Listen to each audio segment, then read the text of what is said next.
Well, Is hello everyone. Hello. I'm a little jet lagged right now. All right, let me be. I'm using my juice box to hydrate myself.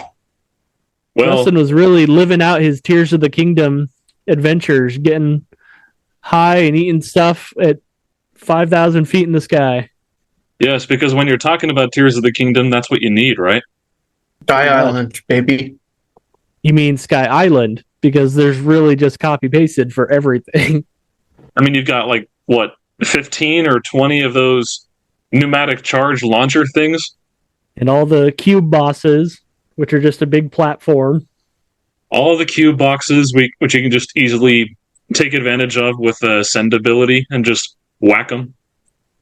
Yeah, they're really interesting for like the first couple times that you fight them, but then you realize that it's all literally just the exact same boss pattern. It's not even a particularly exciting one after the first couple of battles.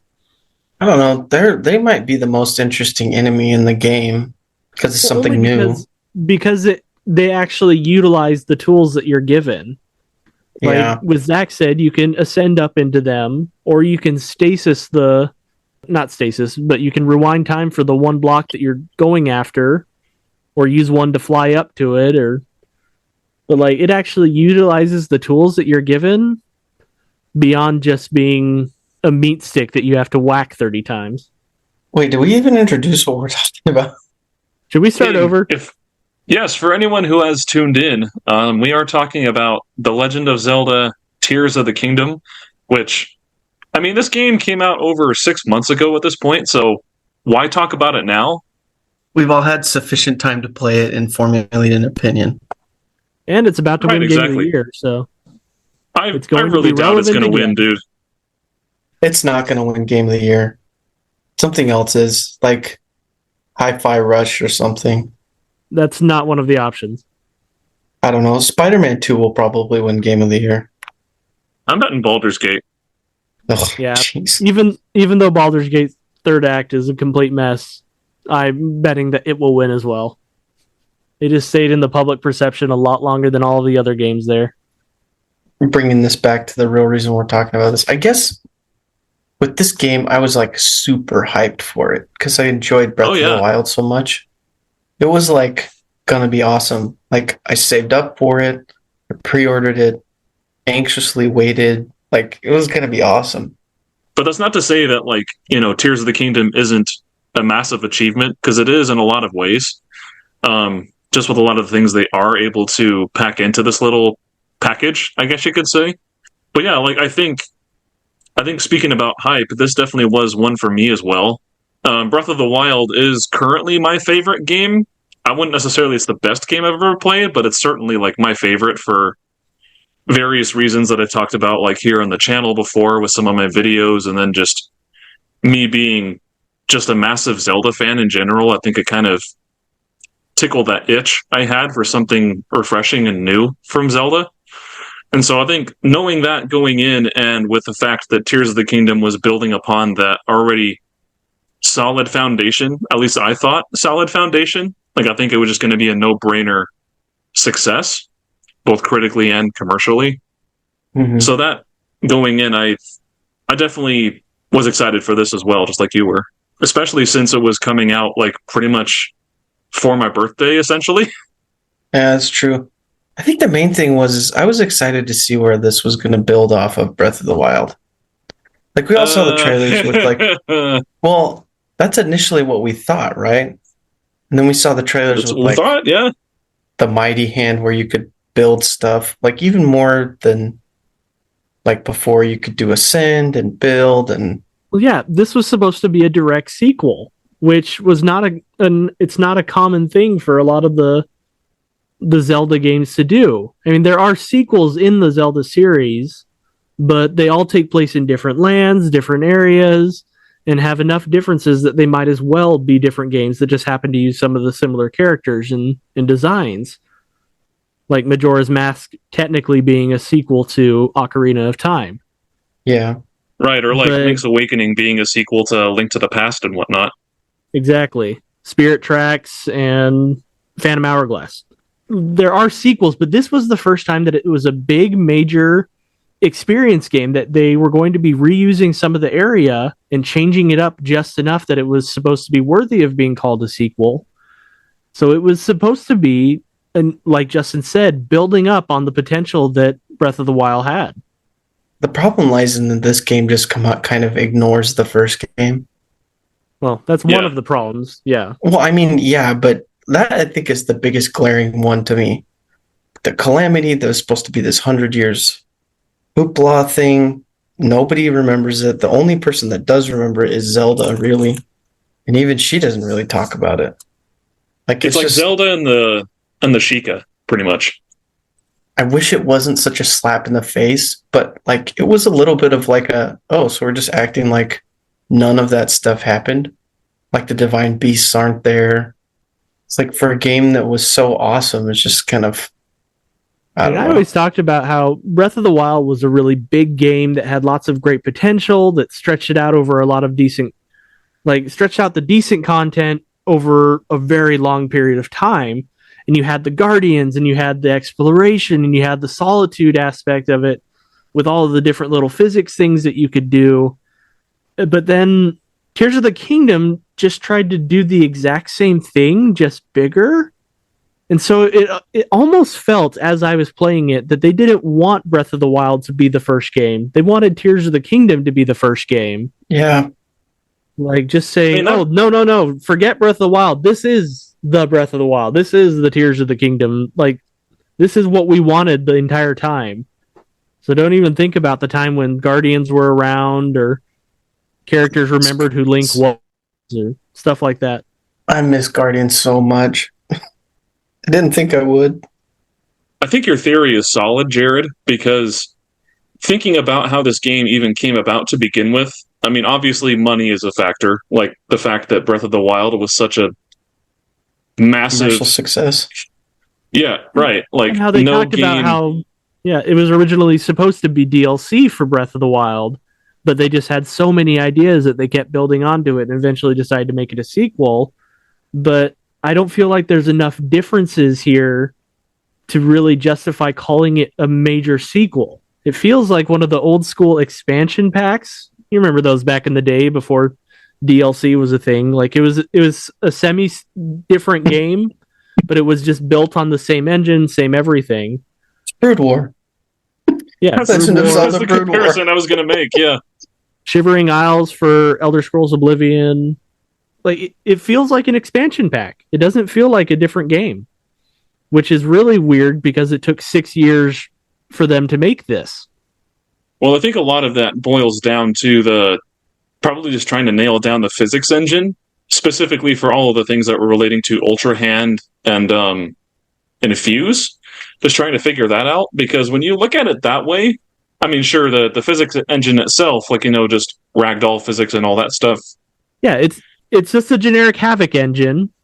And there are some interesting things like with the time reverse power, like being able to record just how much stuff is being in motion at once. But were 6 years necessary for just Ultra Hand, just Fuse? Well, Fuse is basic stuff. Fuse is nothing.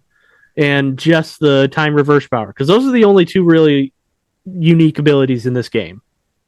Well, I'm not sure. I mean, I'm not I'm not a gameplay engineer myself or a programmer, so I can't really say. But I do think those are achievements that should be commended. Just them putting that into this game and have it be as functional as it is. The fact that you can, say ascend, for example. Like you can be in a cave system and then ascend back up to the regular Hyrule field pretty much just within seconds, I think is really cool. Well, that's just no-clip. You can just no-clip in any game. Jared's out here dogging. Just a debug thing that they added in for players. Jared's out here making fun of an engineer's hard work for 6 years who was using Windows 98. I'm not making fun of it. I'm pointing out that engineers have been doing this for decades. I know. It's Gary's mod has everything that's in Tears of the Kingdom. They've been around for 15 years.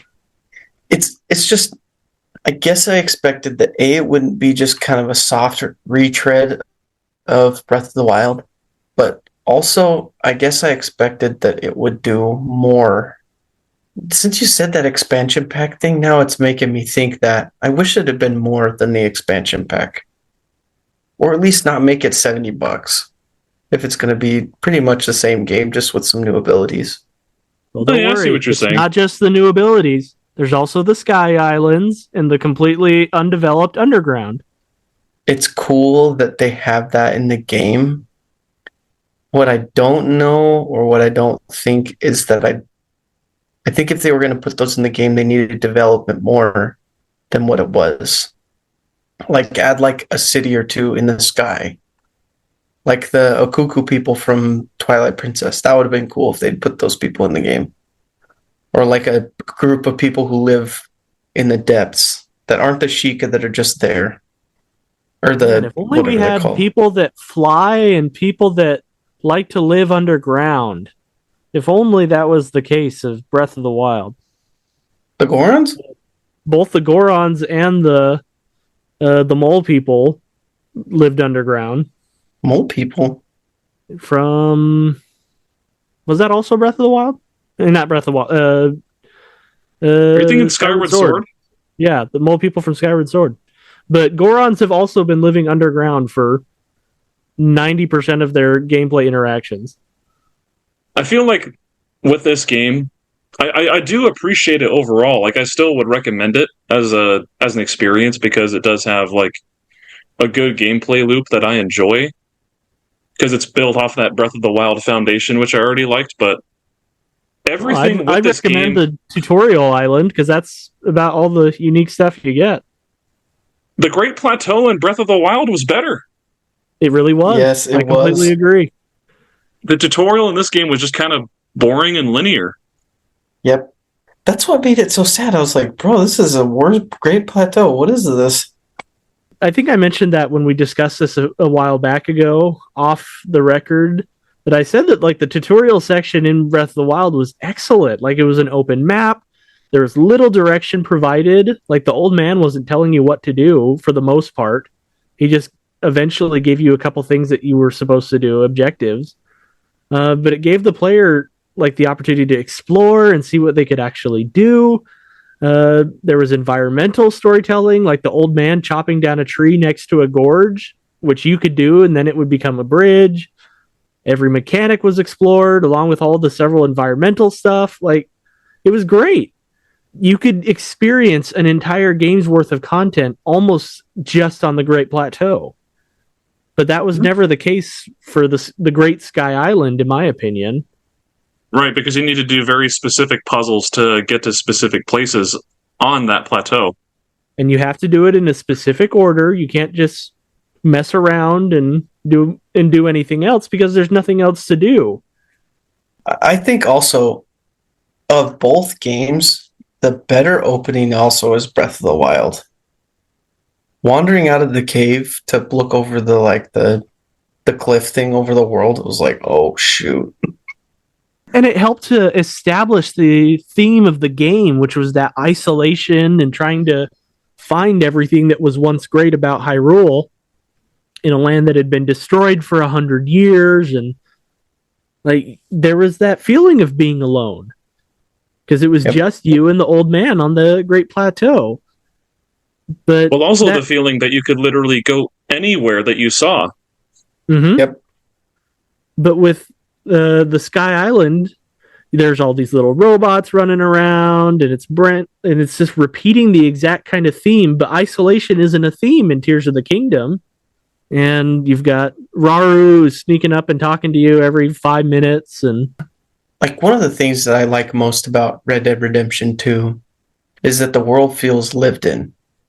Breath of the Wild follows suit with some of the other Zelda games where if you show up, you're the only one actually doing anything besides like one NPC who's wandering in circles, you know? I think Tears of the Kingdom did that a little better because there's always travelers out on the road and there's a little stuff going on, but like it's still kind of the same thing. Whereas with RDR2, like NPCs remember that, hey, you shot the guy back there and we had to run you out of town. And even though you paid your bounty and you're absolved of your crimes, like we don't want you to mess up our town again. You know what I mean? the Zelda version of an open world, while still very functional and cool, is definitely more you go somewhere and perform an activity rather than like an immersive sim, kind of like how Red Dead Redemption is. But all of those activities also end up just being the exact same. Here's a physics puzzle that you can do. Check out our physics. Honestly, it feels like Breath of the Wild and subsequently Tears of the Kingdom are more like a physics demo than a game in a lot of places. At least with all the activities that you do in either game, and I think Tears of the Kingdom does this slightly better, is it does give you a reward for everything that you do. Now, whether you find those rewards valuable, I guess is up to you, because, like, you know, if you're playing this without having played Breath of the Wild, you're like, oh, cool, costumes, great, or just all the stuff that you get, whereas if you played Breath of the Wild, reacquiring all of the same armor and then a few more just doesn't have the same impact, I guess. But the fact that you do get a reward for everything that you do, I think is, you know, it definitely makes the player's efforts feel worthwhile. I don't know. I never felt like there were any worthwhile awards.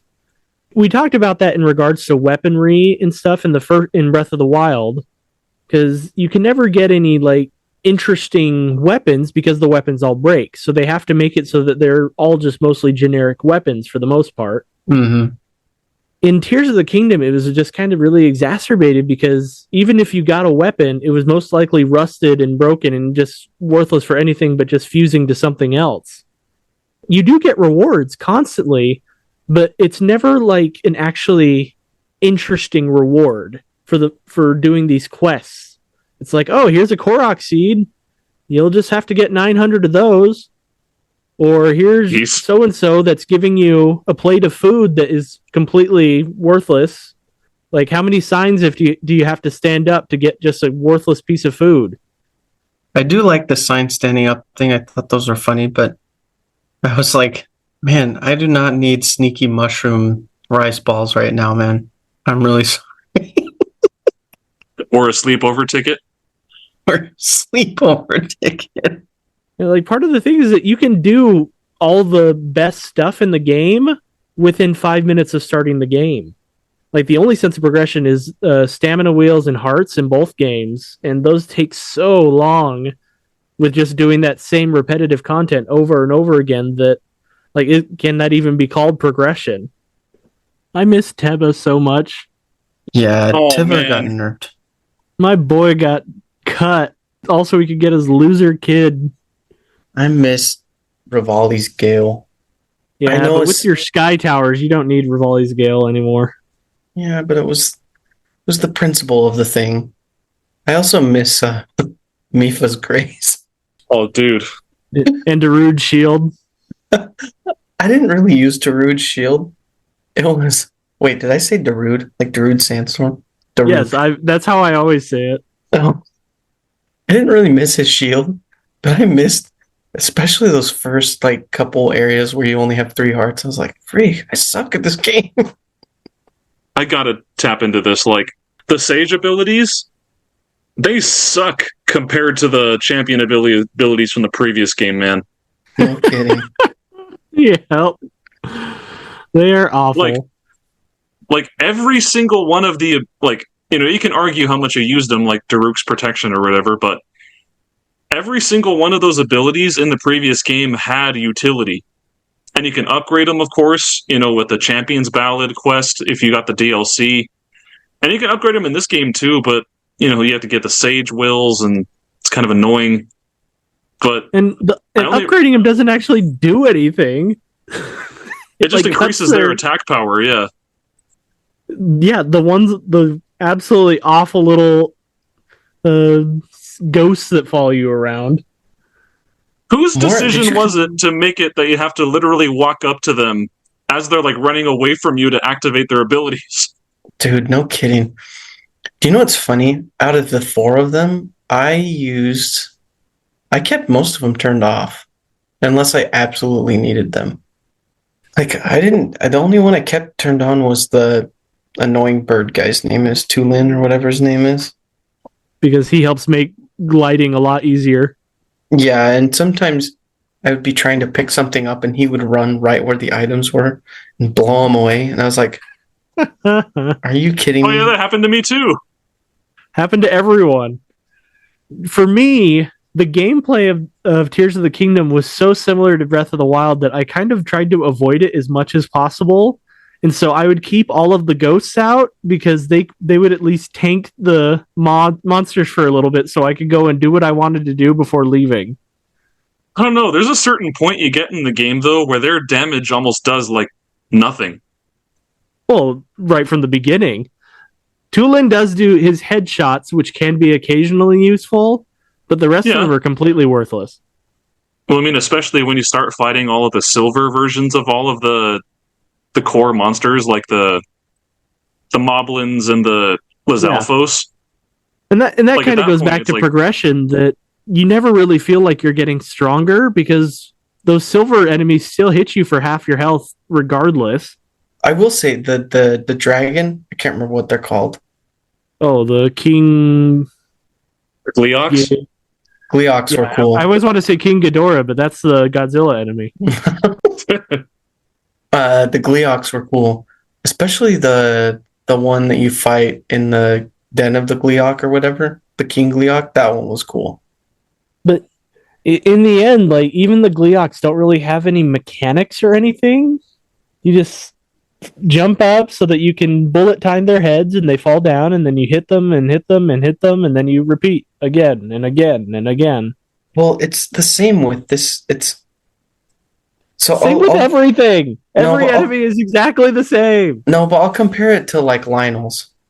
Lionel's in the first game were like, even if you knew the pattern, Lionel's could still destroy you. Yeah, Lionel's are the one exception to the rule, because they're not easily cheesed like literally every other enemy in the entire game. But easily cheesed. With this game, once you figure out the pattern of the big bad, enemies become really easy. Nobody's a threat, really. You don't even need the patterns. Just stun lock them. Find out where they get stun locked, or use an elemental thing that freezes them or shocks them, and they die. Congratulations, you just figured out all of the combat. You can even do it to Ganondorf, the final boss. No, you can't. Can you really? Yes. There was videos from like day one of people just headshotting him with a bow, and he just like freezes, and then they just move back 5 steps, headshot him again. Move back 5 steps, headshot him again. Oh, he literally never can do a thing to you. Well, I didn't try that in the boss fight. I tried to legitimately fight Ganondorf hand-to-hand combat with my sword. I actually liked the boss fight with him. Yeah, that was fun. Then he turns into a big dragon. I was like, what? Naturally. I mean, it was a spectacle, just an extremely easy spectacle. Even easier than the boar pig from the first game. Oh, man. Don't even get me started. The pig from the first game was such a weird excuse for a boss fight. It made me yearn for the days of the 4-phase Twilight Princess fight. Oh, that's why I liked the one fighting Ganondorf, and this one was so cool, because fighting him with a sword, you know? It wouldn't have been so bad if I hadn't been prepared for his boss fight already, having fought a couple Phantom Ganons. So I kind of knew what was happening. Well, even if you hadn't found like the Gloom hands out in like the depths or in Hyrule itself, you would have fought him when you fought like Phantom Ganon disguised as Zelda. Yeah, but at that time I had the Master Sword, and that boss fight was easy. Well, all of the boss fights are pretty easy. Don't you mean your silly clown hat sword? Because no one ever has the Master Sword by itself. You always have to put a silver Lionel or silver Moblin horn on it, and it looks like a clown hat. Oh. That's fusion, baby. I thought fusing stuff to the weapons was cool. What I don't like is that I wish the Master Sword would just stay by itself. The problem is that I had that little weird thingy where it's like if you fuse it to anything, it has, like Jared was saying, or if like you fuse it with a regular sword, it turns into a katana with the blue Lizalfo horn. Mm-hmm. That I thought was kind of cool, but it got old. That's really my issues with these games. There are good things in both of these games. Great things, even. Great moments, great characters. But everything is overused to the point that you're like, okay, this is kind of old now. It's like you can do all of these awesome things, but when you're doing them 200 times to complete the game, it's like, oh, okay, yeah. The other thing I have with this is I felt compelled in Breath of the Wild to do all of the shrines and to do the Champions Ballad and to go find, not necessarily find all the Koroks, but explore the whole map and do all this stuff. And like beat Lionels and do the mazes and all this different things, you know? With this game, I was like, all right, I really just need enough. I need like 10 hearts and I need enough to get the Master Sword. And after that, I didn't really want to do any more shrines. You didn't want to get the furry suit? No. I did Best suit in not. the game. I did not feel compelled. I got the furry suit. I love the furry suit. You guys are going to make me pull out my dumb Switch again and all the dumb shrines. No, dude, you really don't have to. It does not look even that great. I know. It only adds a little bit to Master Sword power, so... Like, there were things that I liked about it, but I just didn't feel compelled to do everything in this game like I did the Breath of the Wild. Which I think is where that's probably my main problem with this game, is I keep comparing it. There are things I like about Tears of the Kingdom, but I had such an awesome experience with with Breath of the Wild that I just, you know what I mean? Like, I can only enjoy it so much. Well, I think part of it is that you played other RPGs in the meantime, and you found out what kind of is missing from the experience. That probably didn't help.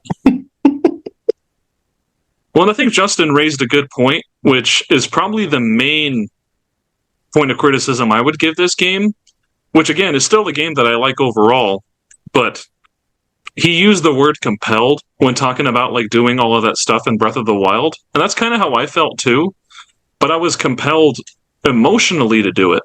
You know, like right from the very beginning of the game, you know, that sense of isolation is very purposeful, with Link appearing out into the world and then just realizing how empty it is, because it was empty in his absence. You know, like, he's not there, so obviously these monsters are roaming free and wreaking havoc after the calamity happened. And Zelda is off doing her thing, trying to keep Ganon suppressed. And so you're exploring the world, you're trying to find out all of the things that happened while Link was gone, and you're trying to bring some semblance of hope back into the world while you're also doing all of these fun activities, growing stronger, and all these things. There was enough context to what you were doing to give you like an emotional and logical reason to everything that you were doing. And it kept me invested into the journey. Whereas, you know, we kind of touched on it earlier, how Tears of the Kingdom doesn't really follow through on building upon that emotional foundation that much. And so you're on this adventure and parts of it are really cool, like Jared said, but that emotional hook, that reason for doing what you're doing, just really isn't as strong. Especially when you're talking about story and emotional beats in the story. With Breath of the Wild, it was really interesting because it was a found footage game. You're not really experiencing anything new. You're re-experiencing all the things that happened in the past. And there was enough character development there with Link's little interactions with Zelda and his moments that he had with the four champions, that it definitely did lead to you saying, okay, now I want to save Hyrule. I want to return back to that. Even though I can't get those people back, I want to like try and do something good.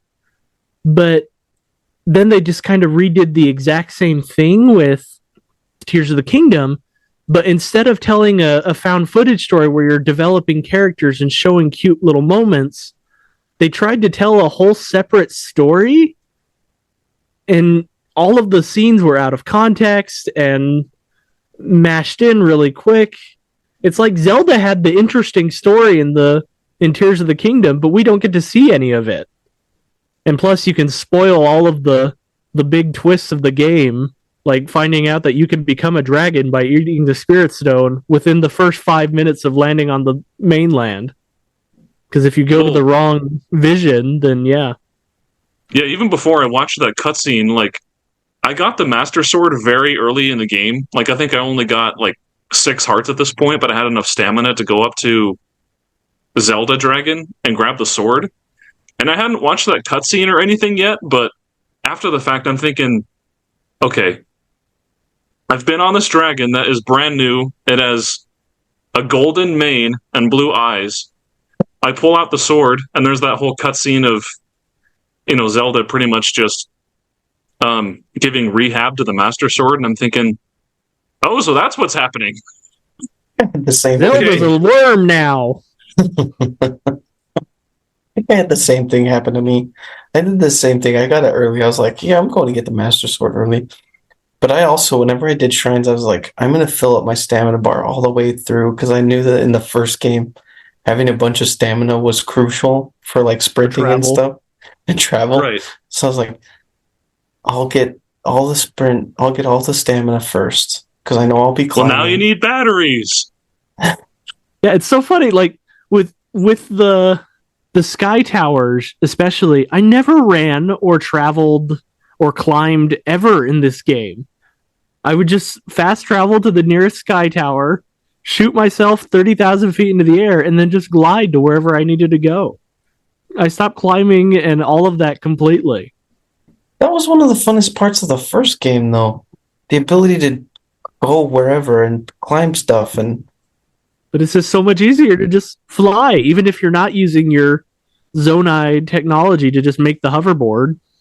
dude, the game changed for me when I got the hoverboard. I was like, oh, so travel's really easy now. I just made a fan plane with 2 rockets and a steering stick a bunch. That's pretty much how I cleared the entirety of the depths. This guy was traveling at blinding speed. I mean, like, I pretty much figured out at one point that, like, if I was to make this one device and then go out and try to find the light routes. Oh, yeah. I pretty much figured out that if I made one of those planes and then went out and tried to find a light route, like, I'd pretty much have enough juice with my full batteries to get from one to the other. And I'm like, okay, here's my gameplay loop for the next 10 hours. But was it a very interesting gameplay loop? Or was it something that you felt that you had to check off on the list? Check off. No, it definitely was a check off at one point, which sucks because, like, after a while, like, I just kind of realized how much copy and paste was in the depths after a while. It is completely copy and paste. Like, people talked in their reviews about how they really loved how the depths was this place that always had the element of surprise, but I'm like, not really.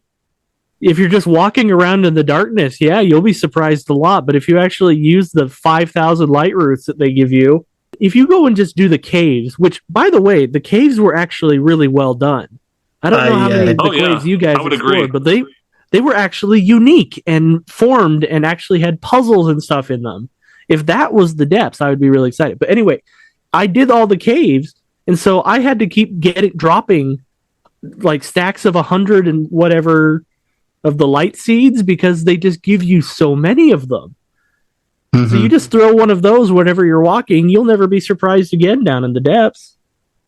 You have to like purposely limit yourself to be surprised and to make the depths an interesting thing. Well, I think a blessing and a curse of the depths is, for one thing, like, you know that it's an inversion of the world above. And so after a while, you start to know these patterns of like, oh, so if there's a mountain in Hyrule Field, then you know that in the depths, it's just going to be this enormous hole that you can go down and find a treasure chest that has a clothing item in it. So at least the predictability in that sense was really useful. And also predictability in the sense that if you found a light route, then you know that there's a shrine directly above it, which could help tremendously in trying to complete everything. That part I really appreciated, but I think just then it goes back to the same problem for me. Like, what do you do once you know where all the shrines are? Because there's only about 5 unique shrines in the entire game, and the rest of them are just copy paste of each other.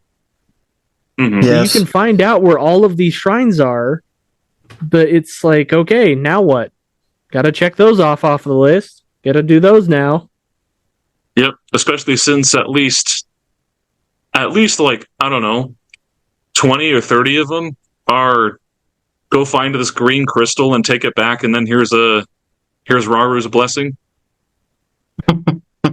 Yeah, there were a few of those in the first game, but man, it seemed like there was a massive number of Raru's blessing ones in this game. There were a ton of them. And they only did a twist on the Raru's blessing once in the entire game. That one was fun. Yeah, that was great, but I wish like they would have done something more with that. Why can't we do more twist Raru's blessings? You know what's sad? I was actively happy when it was Raru's blessing. I was like, sweet. Well, absolutely. It means you just get the item. You don't have to go through the same miserable, just repetitive content again and again and again. Whereas with the other ones, I was like, oh, right on, here we go.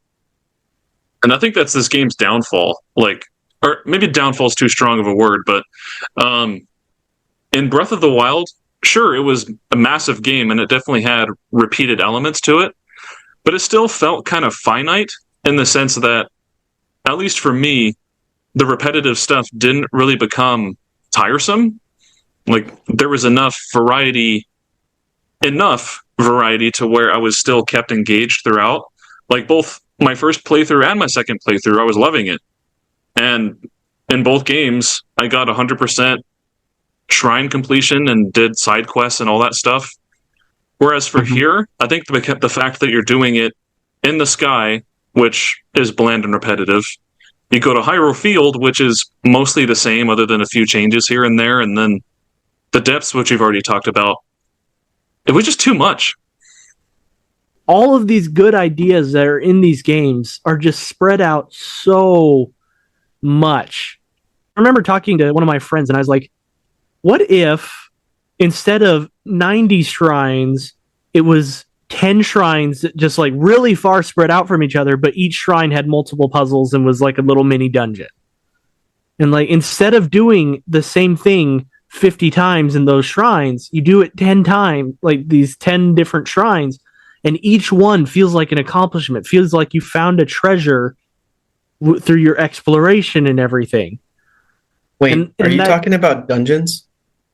No, I'm talking about that. I know. I do wish that these games actually had real dungeons. That would have been nice. Go back to the original Zelda strategy, but sorry, it kind of goes back to really everything.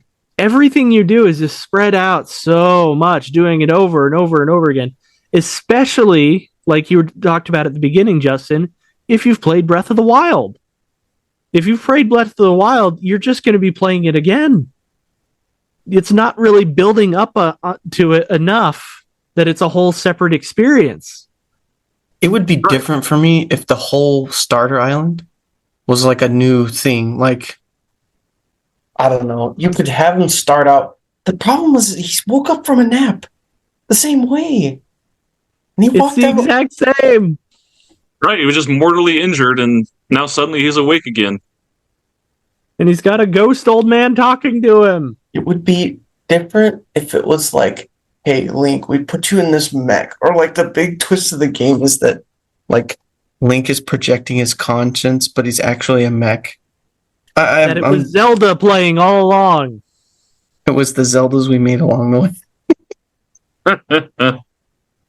That was my biggest thing. Waking up in that, I was like, oh, are we doing Great Plateau again? Oh, you're going to do the Great Plateau again, and you're going to like it. You're going to get the exact same musical stings. You're going to get the exact same scenarios. You're going to do the Great Plateau and eat it reheated as Thanksgiving leftovers. Yikes. I actually like Thanksgiving leftovers. I didn't like the Great Sky Island. Leftovers.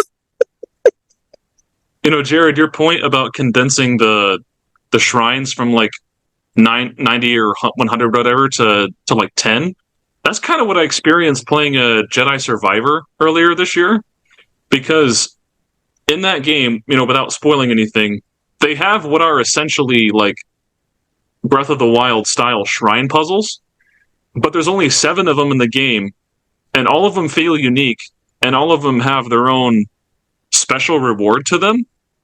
But also, I think that game is a good way to compare to this one because both of their original games, like Breath of the Wild and then Jedi Fallen Order, were praised for, for reasons that were worthy for those games. But I think everyone knew that both had potential to be improved upon. I feel like Jedi Survivor came on top in terms of how much they took from criticism of the first game and then really ran with it. Because not only does Jedi Survivor fix a lot of the problems that I had with the original game, but it also adds a lot more new stuff that really enhances the experience and makes it significantly better. Whereas I feel like original problems with Breath of the Wild weren't really addressed fully here, and a whole host of new problems were created. Absolutely. If this game was just condensed so much more than what it actually is, like you can keep the size of the landmass, but if you condensed all of the actual content and just focused on bringing out really good content, then that would be such a more unique and enjoyable experience, in my opinion. Like, look at the bosses, for example. In Tears of the Kingdom, you've got bosses that they look kind of cool, but they are so dull. They have the spectacle. Colgera is like a really cool spectacle, but you can't get hit by Colgera even if you try. And you're doing that, and then they expect you as extra content to go do that some more and repeat it 4 more times in the depths. And it's just so, like, if they just had 4 bosses, but all those bosses were cool and difficult and had actual mechanics outside of a basic melee or ranged attack, like, oh, that would be really cool. But wait, instead, are you talking about the blights from the last game? Even then, no. No, I'm just kidding. The blights from the last game, like they had a unique mechanic each one, and they had some interesting dungeon design and everything. But the most interesting boss from the last game was the Thunder Blight, and even then, that's just because he whooped everyone's butt for going there first. Yes. Well, even the thing about the blights was like, yeah, sure, all of them pretty much follow the same like design theme. But they tie back into that game's idea of trying to avenge the past, because all of the blights, they had some element that was stolen from the champions. Like, all of them have their elements that the champions were fond of, but also their weapons. The blights weapons were very reminiscent of the champions they killed. And so from that perspective, it's like, oh, okay, so despite the fact that the enemy design is very repetitive, I feel like I'm doing something to avenge the death of a friend, which I think added to it. And even then, so like even with the blights not being particularly memorable bosses in and of themselves, like they had some emotional resonance with that. But I never got that with these bosses. I can't even remember all of their names or anything. Colgera I remember because like he at least looks really cool, and he has that whole spectacle of flying over the big Viking ship in the middle of nowhere, middle of the sky, and he's also terrifying to just stumble on in the depths, but I really can't remember the other bosses at all. They weren't interesting. They have no connection to the rest of the game. And Ganon, does he count as a boss? Ganondorf? Well, he is the final boss, but unless you're talking about Phantom Ganons, and there's just 10,000 of those that you can fight. If only they could have gone back to the Phantom Ganon from the Forest Temple in Ocarina of Time and how terrifying that was. Yeah, if only they could have learned a lot of lessons about enemies from past games. Like, I was reading it up, and I found out that the older games would have like 35 to 48 enemy types in every game. In Breath of the Wild and Tears of the Kingdom, they only have 20.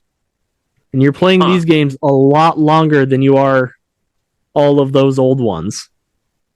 So it's just repeating again and again and again and again. Feels like pretty much everyone stopped talking about Tears of the Kingdom like 2 weeks after. And especially when they didn't announce any DLC or anything for it. Kind of rough. They weren't going to announce DLC for this game. And why not? Breath of the Wild got DLC. because they used up all their ideas for this game, and now they're done with it. I don't want to play with you anymore. They should have used those ideas better then. I guess my final question for you guys would be, because I don't really have much more to say about the game itself, but I do. I could talk for hours about this. I have 6 pages of flaws that I can bring out. Yes, you've showed us. But to keep the conversation brief, or at least brief-ish compared to how much we've already talked, but if you were to pitch the next Zelda game, because they've announced that they're pretty much done with this version of Hyrule, what would you do? Is the question, what would I do, or what do I know Nintendo's going to do? Remaster. Yeah, just like how would you make like the next original Zelda game? I think Nintendo knows that the money is in open world games. So whether we like it or not, we're going to get another open world Hyrule.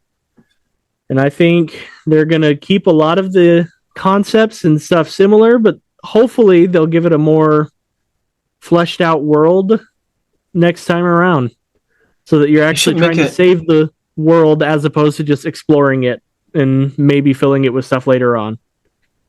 Make it a modern-ish. No. Or like a futuristic one. No, thank you. They almost did. I mean, you've already got the future tech with all the Sheikah and Zonai stuff. They're shooting lasers and having motorcycles and all that stuff. But I mean, like in the official art book, they literally have Link wearing like a biker vest and jeans and has a guitar and all that stuff. I'm like, they almost went like a modern route. And it would be so bad. Imagine how empty the world would feel if it was like set in modern day stuff. And you still only had 20 me-style NPCs in a couple of random villages. I was just thinking New Donk City. I don't know. It would have to be something like... Because they keep doing the same form. It's the same formula. I just don't know how I would make it unique. Give him a lightsaber, maybe? I don't know. What I wouldn't do is I would try and go away from exactly being the same as Breath of the Wild. Now, we're going to get Breath of the Wild 3, which has a big underwater section, because specifically, we've met Sidon's fiancée, and she comes from a distant Zora kingdom, and so I feel like we're going to go to that Zora kingdom next game. Here's what we should do. Make Link an astronaut. Make it so that the Hyrule space program is trying to colonize different worlds, but they find out that Ganondorf... That's just Majora's Mask too. You're going to go to the moon and beat him up there. Haven't we had enough of spectacle without substance? Give us substance. I think it would be going too far to say that they should make like a Souls game, but give us something difficult. Give us like a semi-open world game with Metroidvania elements to it, and give it a bit more of an edge. Like I feel that would sell, and it would be fun. What if it was a roguelike? Oh, dude, that actually would be cool. Well, I would honestly, after Breath of the Wild, I would like to go back to the system that worked with Zelda in the past. Give us like a more simple world. It can be open world, but it can be simple, but it leads to several really fleshed out towns, villages, and dungeons with very specific and high grade quality stuff. Like, it doesn't need to be a vast departure from what we've had in Breath of the Wild, but focus in, tighten it up, give us some really high grade specific places to go to. Make it worthwhile to play and explore. Yeah, I'd be cool with that. I mean, They don't necessarily have to go back to the formula of, regions are locked before you have certain items. I think it'd still be cool to still explore wherever you want and have all the tools you need. But yeah, I think making it more condensed and more focused and fleshed out would be a good move. I think so too. We'll see. Probably in 5 years. 8 years. It'll probably be faster than that. It'll be the next console. Switch 2. Supposed to come out eventually. They'll make it a launch title. If rumors are to be believed, like I think it's supposed to come out next winter. Unfortunately, those same rumors have been talking about it for like the last 2 years to be coming out in winter. So hopefully. Maybe they'll actually release Metroid Prime 4. Now you're just talking about dreams. I was going to say. I gave up my dreams Silk Song will release on the Switch too? Well, that's the exact thing I was going to say. I stopped believing in my dreams when that game never came out. You know what they should do? What was that game that we played on the Switch or on the Wii? The one where it was all in Washington, D.C.? It was supposed to be the Wii's version of Halo. Oh, Conduit? Oh, the Conduit. Yeah. What if they got us a Conduit 3? What if it was Conduit 3, The Legend of Zelda? And they turned it into a first-person shooter. I'd play that game. You're onto something there. Link's crossbow training? Anybody? Oh man. What classic. A terrible game. Hey, we already had the game of Link slaughtering mindless hordes of enemies with Age of Calamity, so an FPS isn't too far off of that. True. Can you imagine being alive when Legend of Zelda Ancient Warfare 3 comes out and it's just Link running around with a gun that shoots master swords? Laser Good beams. Grief. It's the master gun. Or they could go with like a Age of Empires 2 kind of strategy game and try to get into that market. I'd play that. Where you control entire armies of Ritos and Gorons and Zoras and Hylians and Moblins. I would play that game. Yeah, I would legit play that. And that's why you guys are the problem. Okay. Hey, you're the one who pitched it. I pitch a lot of things that I consider to be disasters. Fair enough. Hey guys, you remember when the Zonai and Breath of the Wild were just a barbarian tribe that lived in the south? Remember when Shikatek was a thing? Remember Teba, my favorite character? Remember Nintendo when Yobo was a mind-controlled crack dealer? The Goron? Oh. I legit thought you were joking when you first told me that, but then I got to Goron City and I'm like, oh, he's legit a crime lord, this guy. Remember when they all just repeated the Demon King? Secret Stone? Gosh. The Demon King? The Demon King? Let me tell you about the imprisoning war. Let me tell you a second time about the imprisoning war. Remember when we find out that Link and Zelda are living in the same house together, but no one remembers him? Yes. Yeah, a total citizen of Hateno Village for 5 years, and they're all like, who? Even the guy that sold him the place doesn't remember him? Well, not just sold him the place, but fixed it up all nice. Gave him tens of thousands of rupees just on the spot. And then he just danced his way to death again. Remember when Zelda transformed into a dragon? Remember how Zelda transformed back into a Hylian? Remember when Zelda took out the no reason at all at the end? Remember when Link built an AR-15? Remember when the Triforce existed? Pepperidge Remember Farm when members. Rauru was in like human form? Yeah, he was the fat sage. Good times. Remember when you have to open up the UI every single time you want to shoot an arrow and go through the menu? Remember when Hyrule Castle was an actual like mini dungeon? Hey, do you remember when you could teleport your horse to you? Remember when horses were actually useful?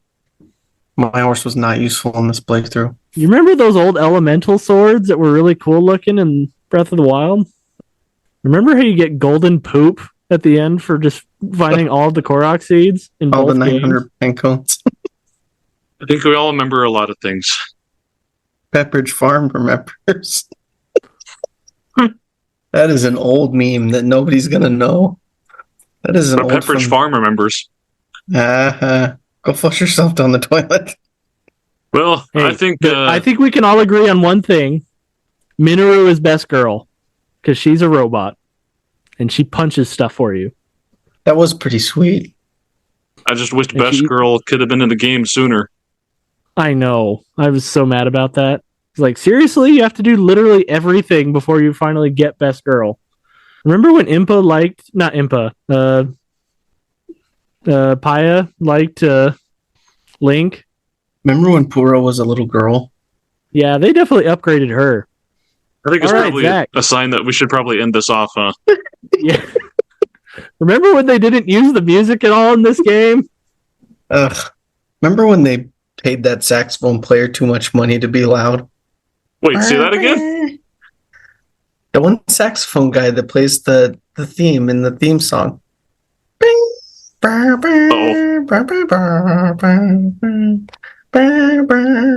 Hey, to end on a good note, you remember the finale of Tears of the Kingdom when you're skydiving down to catch Zelda? That was pretty sweet. Yeah, I like that part. And the music swells and there's this just big epic finale. And you somehow don't die when you skydive into a lake. And Sorry. Zelda is just like, oh, hey, What did I you miss? did it. Game over. But yeah, that was a good game. Right, Jared. Right. So, All right, guys. how do you want to finish it off, Zach? Let's just finish it. Well, Zach's over thanks, guys, talking for about this game. Yeah, I've been over it for a while. Over But me again, complaining about this game. well, I joined in with you with a lot of these complaints. I know, but I just complain a lot. I'm the contrarian here, and you're not even being contrary to me. Okay, now let's really end this. Well, thanks, guys, for coming on once again. I definitely think we had a lot to talk about, which is always good for these kind of conversations. So thank you for that, and for providing some good commentary on a game that I think deserves a lot more criticism than people seem to have given it. But it is what it is. Who knows when we'll talk about a video game again in one of these kind of settings, but hopefully sometime soon.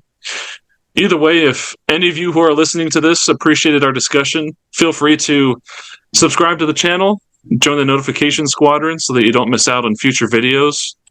And yeah, this was a good time. Thanks for having us. As always. All right, Have a well, good night. have a good one, everybody. Bye-bye. Bye-bye. Alrighty, bye. Bye.